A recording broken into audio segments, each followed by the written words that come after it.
sponsors. Pastor Plummer's been here from day one. Darnell from NAACP. It's a laundry list of people, so I want to thank them.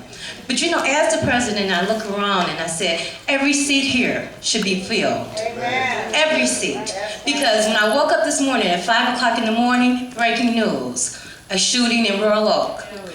A child has lost, an 18-year-old, they said it's usually men, but this was a girl this time. And one is still clinging to life, to my understanding.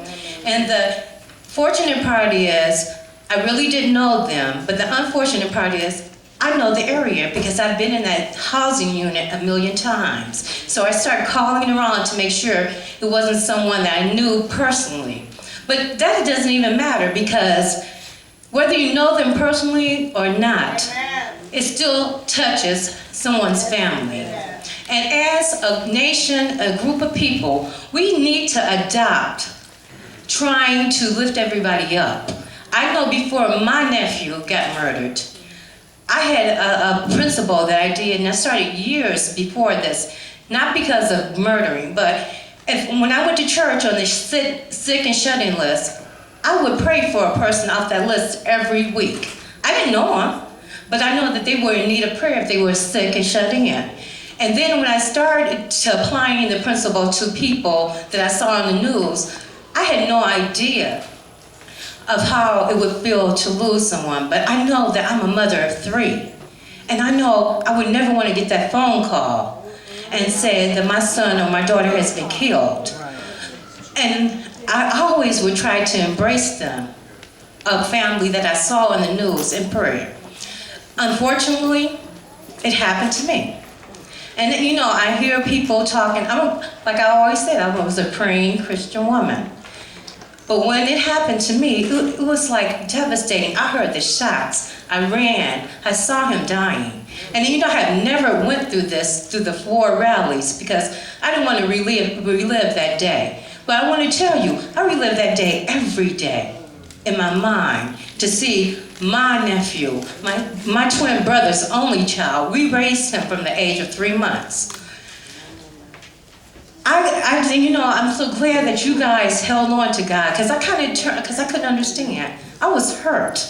I was crushed. And part of me wanted to die that day also.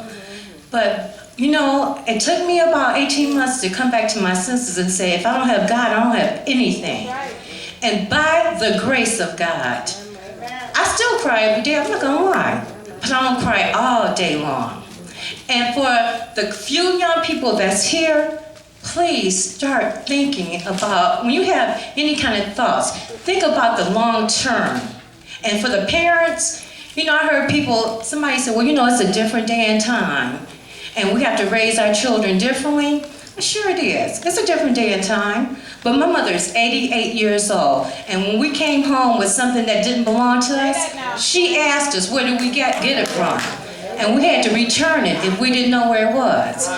And I think we need to start going back to those old principles, that figuring out, because I was wondering I don't know what time the incident happened, because I'm not clear on the details of the shooting in Royal Oak today, but I was wondering, where were these parents? Right. Why don't you have your children? And even though my nephew was 24 years old, and I know you can't keep people, you know, right in your presence, and we did. I thought that we did teach him the right morals and principles, but someone else's parent didn't teach him, because he had just got out of, the guy who killed my nephew had just got out of prison for doing 20 years for killing someone else.